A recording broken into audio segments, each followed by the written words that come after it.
નમસ્કાર વિદ્યાર્થી મિત્રો, હવે આપણે સ્ટાન્ડર્ડ 11 માં સ્ટેટમાં બીજું ચેપ્ટર ચાલુ હતું માહિતીનું નિરૂપણ. એમાં આપણે સ્વાધ્યાય 2.1 ચાલુ હતું, 3 દાખલા ગણેલા છે. હવે આપણે ચોથો એક્ઝામ્પલ ગણીશું. ચોથા એક્ઝામ્પલમાં કંઈ છે નહીં, તમે રકમ વાંચી લેજો. નીચે આપેલ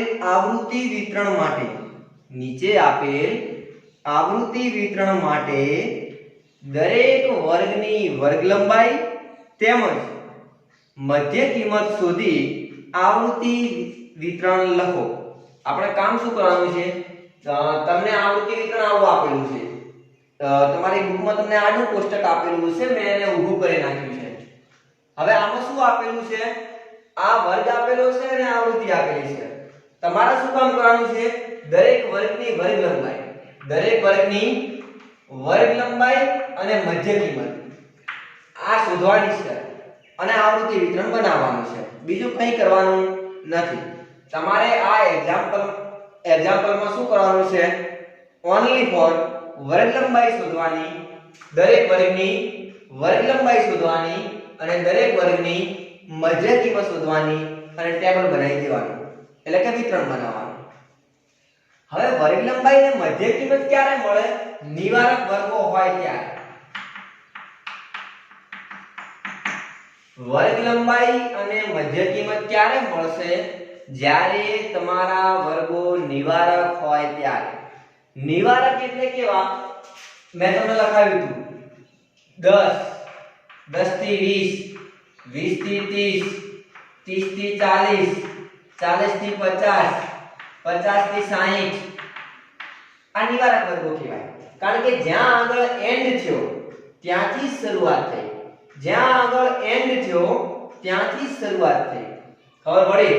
20 તો 20, 30 તો 30, 40 તો 40, 50 તો 50. આનો મીનિંગ એવો થયો કે આને નિવારક વર્ગો કહેવાય.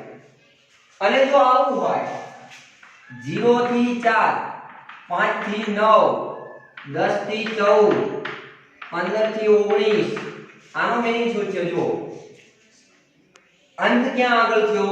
પહેલા વર્ગનો 4 આગળ. તો શરૂઆત ક્યાંથી? નવા વર્ગની 5 થી. ખબર પડે? અહીં 9 હતું તો 10 આવ્યું, અહીં 14 હતું તો 15 આવ્યું. મતલબ જ્યાં આગળ અંત થયો ત્યાંથી શરૂઆત નહીં થતી, તેનાથી એક વધારે હોય. આવું હોય તો આને અનિવારક વર્ગો કહેવાય. અનિવારક વર્ગો. અને આને શું કહેવાય? નિવારક વર્ગ. તો જો નિવારક વર્ગ હોય તો વર્ગ લંબાઈ આવી રીતે મળે. કેવી રીતે? તો વર્ગ લંબાઈ માટે સૂત્ર છે ઉર્ધ્વ સીમા માઈનસ અધર સીમા. ઉર્ધ્વ સીમા એટલે ધારો કે 20, આને ઉર્ધ્વ સીમા કહેવાય. આને આ બધી અધર સીમાઓ જે તે વર્ગની અને આ બધી જ ઉર્ધ્વ સીમાઓ જે તે વર્ગની. તો આ વર્ગની તમારે વર્ગ લંબાઈ શોધવી હોય તો તમે શું કરો? આમાંથી આ બાદ કરશો, એટલે કે ઉર્ધ્વ સીમામાંથી અધર સીમા બાદ કરો. ઉર્ધ્વ સીમા કેટલી? 20. અધર સીમા કેટલી? 10. બંનેની બાદબાકી કેટલી? 10. તો વર્ગ લંબાઈ 10 મળે. આ વર્ગની 10, બધા વર્ગોની વર્ગ લંબાઈ 10 10 10 મળે. હવે આનું મધ્ય બિંદુ શોધવું હોય તો મધ્ય બિંદુ માટે શું કરવાનું? તો મધ્ય બિંદુ માટે અધર સીમા વત્તા ઉર્ધ્વ સીમા ભાગ્યા 2. ધારો કે આનું તમારે મધ્ય બિંદુ શોધવું હોય તમારે શું કરવાનું? 10 વત્તા 20 ભાગ્યા 2. 10 પ્લસ 20/2 એટલે 30 ભાગ્યા 2 એટલે મધ્ય બિંદુ કેટલું? 15. આનું કેટલું? 25, 35, 45, 55. આવી રીતે થાય. તો નિવારક વર્ગ હોય તો આ બધું સરળ થઈ જાય. અનિવારક વર્ગ હોય તો તકલીફ થાય. તો અનિવારક વર્ગ હોય તો એને શું કરો? નિવારક બનાવો. શું કરો? નિવારક બનાવો. પ્રશ્ન ઊભો થાય કે કઈ રીતે નિવારક બનાવવું? તો નિવારક બનાવવા માટે શું કરવાનું એ સમજાવું તમને. તો અહીં આગળ આપણે લખીશું, અહીં આપેલ આવૃત્તિ વિતરણ અનિવારક છે. કેવું છે? અનિવારક છે, બરાબર? કારણ કે જો શરૂઆત 0 થી થઈ અને આ વર્ગ ક્યાં આગળ પૂરો થાય છે? 99 આગળ. તો 99 થી પૂરો થયો તો નવી શરૂઆત 100 થી થઈ. અહીં 99 છે તો અહીં 100 આવ્યા. અહીં 299 છે તો અહીં 300 આવ્યા, એક વધી ગયો. અહીં 499 છે તો અહીં 500 આવ્યા. અહીં 749 છે તો અહીં 750 આવ્યા. અહીં 899 છે તો અહીં 900 આવ્યા. મતલબ દરેકમાં એક એકનો વધારો થઈ ગયો, એટલે આને અનિવારક વર્ગો કહેવાય. હવે આનું તમારે કામકાજ કરવું હોય, મતલબ આને નિવારક બનાવવા હોય તો શું કામ કરવું પડે? અહીં 99 હોય તો અહીં 99 આવવા જોઈએ, અહીં 299 હોય તો અહીં પણ 299 આવવા જોઈએ. એવું થવું જોઈએ ને? અહીં હોય એ અહીં આવવું જોઈએ. તો એના માટે તમારે શું કરવાનું કે આ જે છે આમાં જે તકલીફ છે એ બંનેનો સરવાળો કરો. કોનો કોનો? 100 નો અને 99 નો. અને એને 2 વડે ભાગી દો. કેટલા વડે ભાગી દો? 2 વડે. તો કેટલા થાય? ચેક કરી લો. 100 + 99 ભાગ્યા 2 99.5. 99.5 સિમ્પલ છે. તો હવે શું કામ કરવાનું?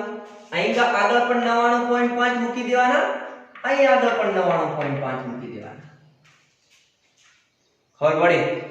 હવે આ બંનેનો સરવાળો કરવાનો એટલે શું થાય? 299.5. તો અહીં આગળ પણ 299.5, અહીં આગળ પણ 299.5. અને આવું કરવાથી તમારા વર્ગો નિવારક થશે. અહીં જે હશે અહીં હશે, અહીં હશે અહીં હશે, અહીં હશે અહીં હશે, બરાબર? તો આના માટે તમારે શું કરવાનું તો એ તમને સમજાવું.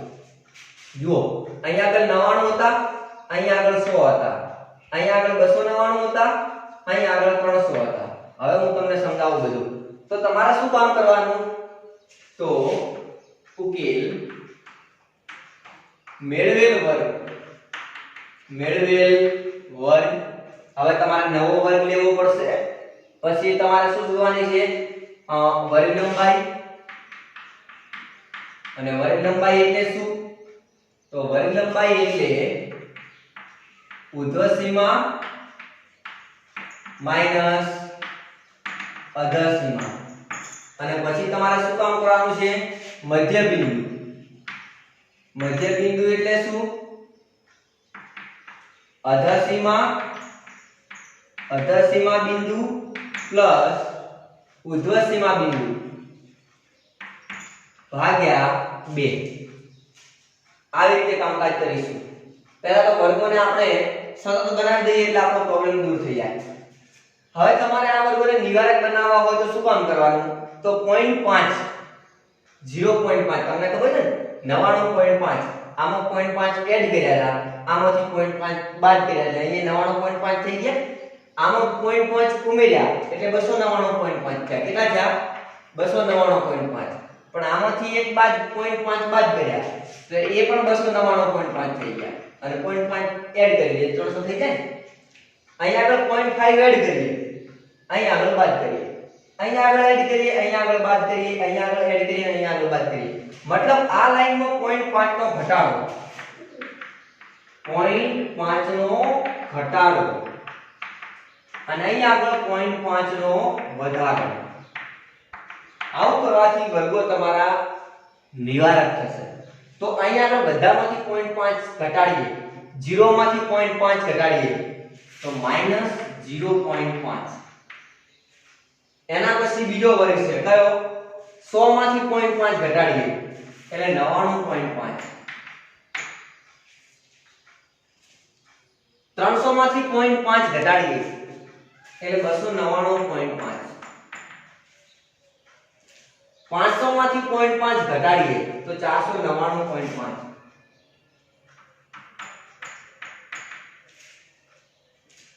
750 માંથી 0.5 ઘટાડીએ 749.5. 900 માંથી 0.5 ઘટાડીએ એટલે 899.5. બરાબર? ઓકે. તો આ તમારો જે વર્ગ તમે હાલ નવા બનાવ્યા એ વર્ગ બધા જ કેવા થઈ જશે? તો એ વર્ગ થઈ જશે નિવારક વર્ગ થઈ જશે. કેવા થઈ જશે? નિવારક. હું તમને બતાવું હમણાં જ. હવે જુઓ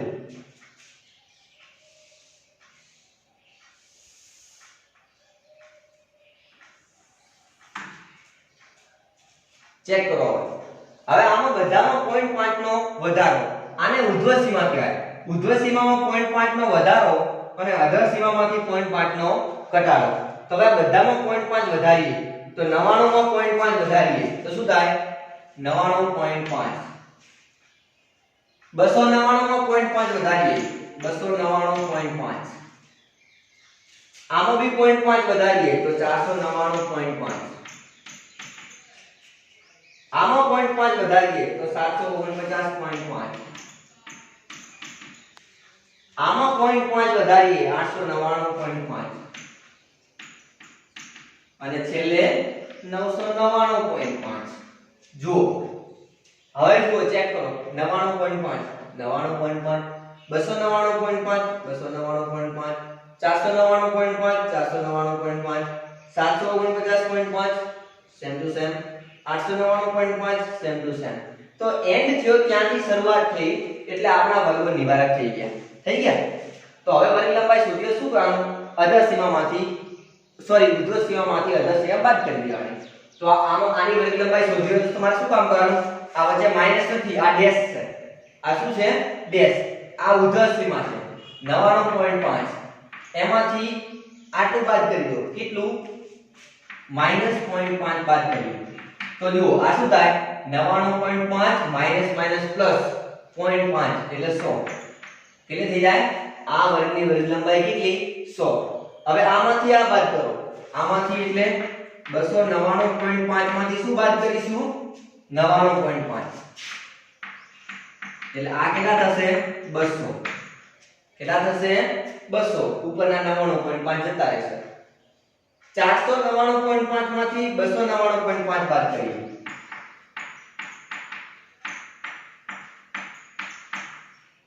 499.5 માઈનસ 299.5 એટલે એ પણ 200 વધશે તો આ વર્ગની વર્ગ લંબાઈ 100 આની 200 આની પણ 200 હવે આની જોઈએ 749.5 માઈનસ 499.5 749.5 માઈનસ 499.5 ચેક કરીએ 749.5 માઈનસ 499.5 250 કેટલી વધશે 250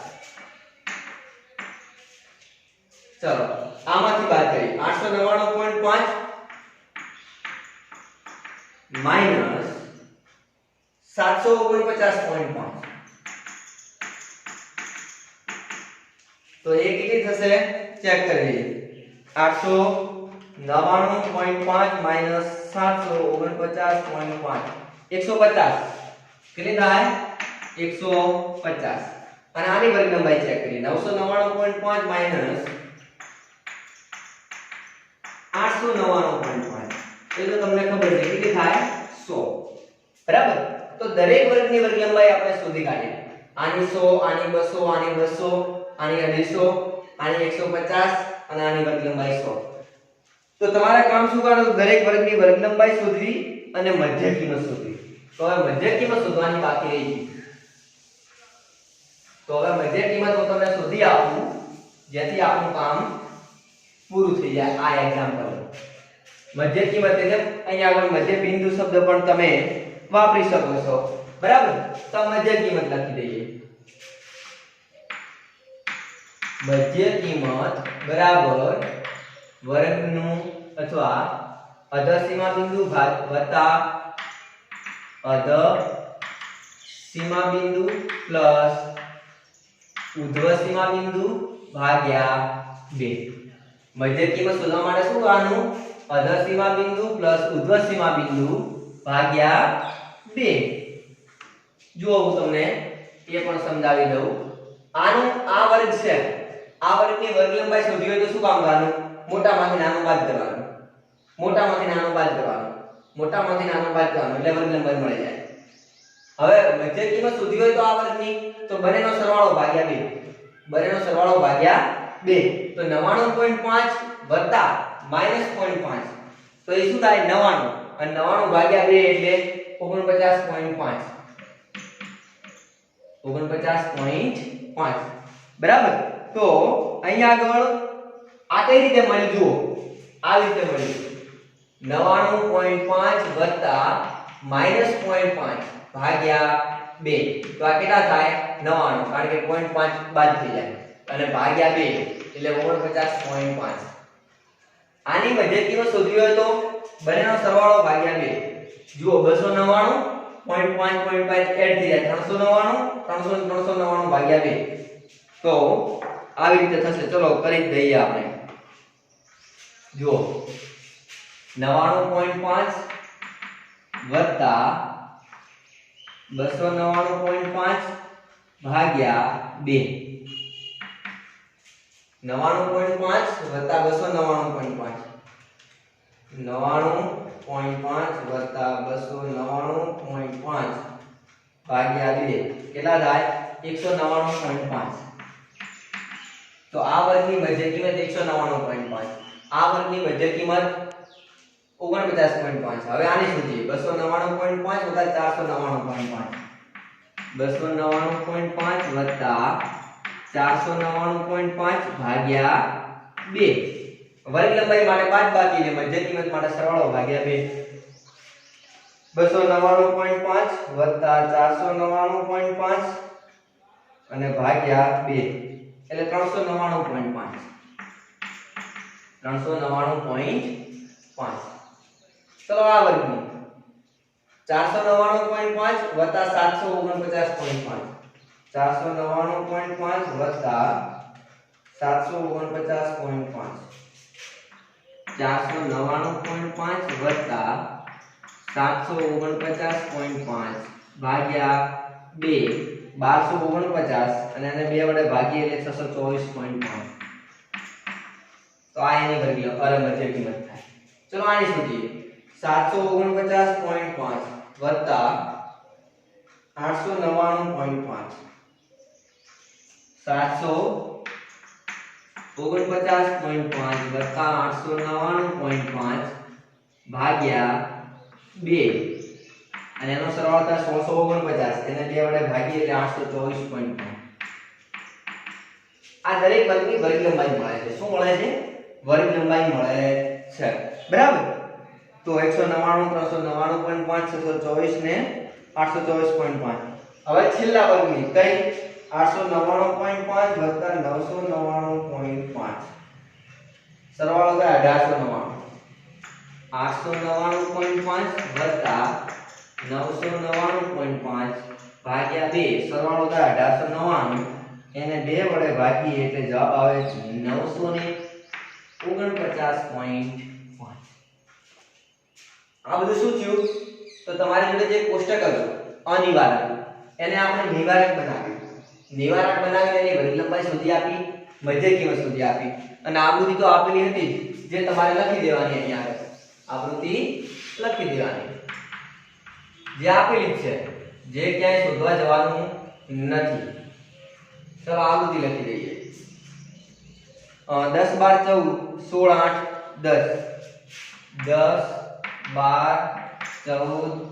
16 8 10 તો અહીં આગળ આપણો આ જવાબ પૂરો। આવું ખાલી એક વિતરણ બનાવવાનું હતું જેમાં શું હોય વર્ગ લંબાઈ હોય અને મધ્ય કિંમત હોય। તો અહીં આગળ આપણે ચોથો દાખલો પૂરો થાય છે, આના પછીના લેક્ચરમાં આપણે પાંચમો દાખલો લઈશું।